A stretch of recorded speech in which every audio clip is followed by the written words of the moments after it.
तो इस वक्त एक जानकारी सामने आई है, पल्लव सर मैं चाहूंगा आप ये जानकारी जो है वो साझा करें। देखिए, इसरो के चेयरमैन डॉक्टर वी नारायणन ने बताया कि थर्ड स्टेज में पोलर सैटेलाइट लॉन्च व्हीकल की कोई खराबी आई और ये मिशन जो है वो सक्सेसफुल नहीं हुआ।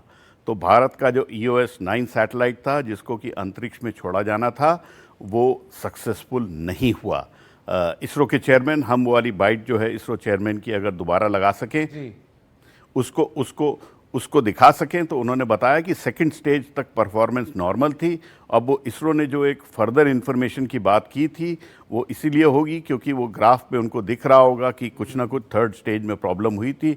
वो ग्राफ में दिख रहा था कहीं पे थर्ड स्टेज पे टंबल हुआ था, कुछ परेशानी आई थी।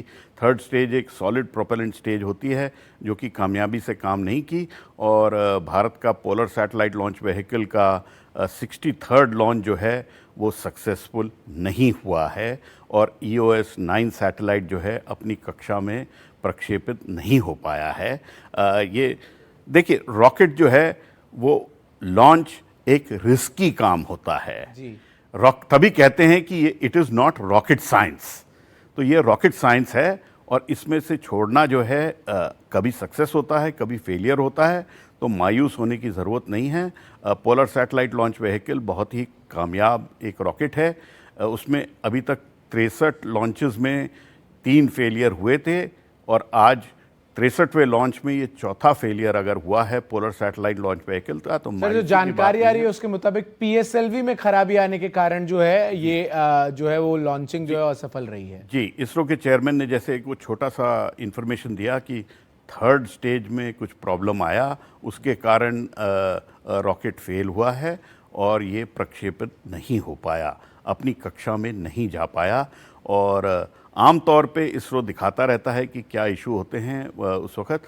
एक वो छोटा सा उन्होंने ग्राफ दिखाया था, अगर हम वो इसरो चेयरमैन की जो आवाज़ थी और उनका, बिल्कुल मैं चाहूँगा एक बार हम ज़रूर वो जो इसरो चेयरमैन है उनकी एक कम बैक। Thank you. एक बार फिर से हम चाहेंगे कि जो PCR टीम है वो इस इसरो चेयरमैन वी नारायण की तरफ से क्या कुछ कहा गया है इसको हम सुनाएं। लेकिन sir, heart break moment scientist के लिए, लेकिन जैसा कि आप बता रहे हैं कि मायूस होने की जरूरत नहीं है क्योंकि it's not a rocket science. During the functioning of the third stage we are seeing a observation and the mission could not be accomplished. After analysis we shall come back. Thank you. संक्षिप्त में उन्होंने sir जानकारी दी कि बहुत संक्षिप्त में sir उन्होंने जानकारी दी है कि जो थर्ड स्टेज है उसमें कोई टेक्निकल फेलियर रहा जिसके कारण जो है ये सक्सेसफुल नहीं हो पाया। बड़े साफ तौर पे देखिए, उन्होंने क्लियरली बोला, कोई इधर उधर की दाएं बाएं की बात नहीं थी। Mission could not be accomplished, mission जारी था। देखिए इस वक्त जो दिख रहा है आपको, मैंने कहा था ना वर्म एक से थे जी। वो जब उन्होंने कहा था वेट फॉर फर्दर इंफॉर्मेशन, ये वर्म अलग हो गए। थर्ड स्टेज में कोई ना कोई त्रुटि आई और वो पूरा अपना काम नहीं कर पाया। तो भारत का पोलर सैटेलाइट लॉन्च व्हीकल का ये जो मिशन था 63rd लॉन्च ऑफ PSLV वो कामयाब नहीं रहा और भारत का जो अपना EOS-9 का सैटेलाइट था वो अंतरिक्ष में नहीं जा पाया। तो ये भारत के अंतरिक्ष प्रोग्राम के लिए धक्का ज़रूर है, लेकिन इसरो के वैज्ञानिक जब भी कोई चुनौती आती है वो जल्दी से ही वापस आते हैं। हाँ, इस वक्त हमको EOS-9 सैटेलाइट की बड़ी सख्त ज़रूरत थी क्योंकि ऑपरेशन सिंदूर के बाद ये सीज़ फायर चल रहा था। तो उसमें से EOS-9 की सख्त ज़रूरत थी क्योंकि 4 हमारे पास थे, ये 5वीं सर्वेलेंस सैटेलाइट बनना था, वो नहीं हो पाया। लेकिन कोई बात नहीं, हमारे पास 8 कार्टोसैट हैं, 4 रडार सैट हैं जो कि अभी भी दुश्मन पे पैनी नज़र रखेंगे। तो ऐसा न लगे दुश्मन को कि हम वो आंखों से ओझल हो जाएंगे, उनको ज़रूर हम पैनी नज़र से देखते रहेंगे और उनकी जो कार्रवाई है उसको ज़रूर पकड़ में रखेंगे। तो भारत का अपना पोलर सैटेलाइट लॉन्च व्हीकल अपने 101वीं बड़े रॉकेट की लॉन्च में कामयाब नहीं हो पाया और रॉकेट साइंस है, इसमें होता है ये, तो इसको मायूसी से नहीं देखना चाहिए। मुश्किल काम है, भारत करता है, उसके लिए हम प्रोत्साहन देते हैं अपने वैज्ञानिकों को। सक्सेस बहुत मिलते हैं, फेलियर भी होते हैं, लेकिन इससे हमारे कई प्रोग्राम्स पे इफेक्ट आएगा, क्योंकि ये सारे रॉकेट इंजन्स जो हैं अलग अलग रॉकेट्स में यूज़ होते हैं। अगर सेकेंड स्टेज का रॉकेट इफेक्ट होता, जो वाइकिंग इंजन है, तो लॉन्च व्हीकल मार्क 3 में भी इस्तेमाल होता था और उससे हमारे और प्रोग्राम इफेक्ट होते हैं। तो अभी इसरो जरूर बाउंस बैक करेगा। एक सैटेलाइट बनाने में कई साल लगते हैं, तो तुरंत तो इसका जवाब नहीं आएगा, लेकिन हाँ, हमारे पास और सैटेलाइट अंतरिक्ष में हैं। तो जानकारी एक बार फिर हम दर्शकों से साझा कर दे। अर्थ ऑब्जर्वेशन सैटेलाइट 09 की जो लॉन्चिंग है वो असफल रही। पीएसएलवी में खराबी आने के कारण ये अपने तीसरे स्टेज पर जो है वो असफल रहा, और जिसके बारे में खुद इसरो के चेयरमैन ने जो है वो जानकारी साझा की। हालांकि उन्होंने कहा कि विस्तृत तौर पर जानकारी जो है वो जब सामने आएगी उसके बाद वो भी साझा की जाएगी। क्योंकि सर, जो आपने बताया भी कि अगले जो लॉन्चिंग के बाद से 15-16 मिनट होते हैं वो बहुत क्रूशियल होते हैं, और वो सब कुछ जो है वो कंप्यूटराइज्ड होता है, तो उसमें हम चाहकर भी जो है वो वैज्ञानिक कुछ कर नहीं सकते हैं।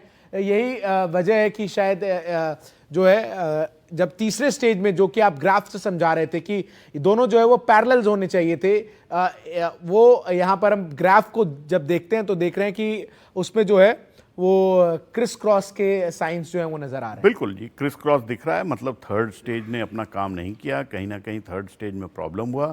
थर्ड स्टेज एक सॉलिड बूस्टर होता है, अब उसमें क्या खराबी आई है, इसके पहले जो खराबियां हुई हैं वो और वजह से हुई हैं। पोलर सैटेलाइट लॉन्च व्हीकल में एक बारी पेलोड फेयरिंग काम नहीं की थी, एक बारी और तरीके से फेल हुआ था।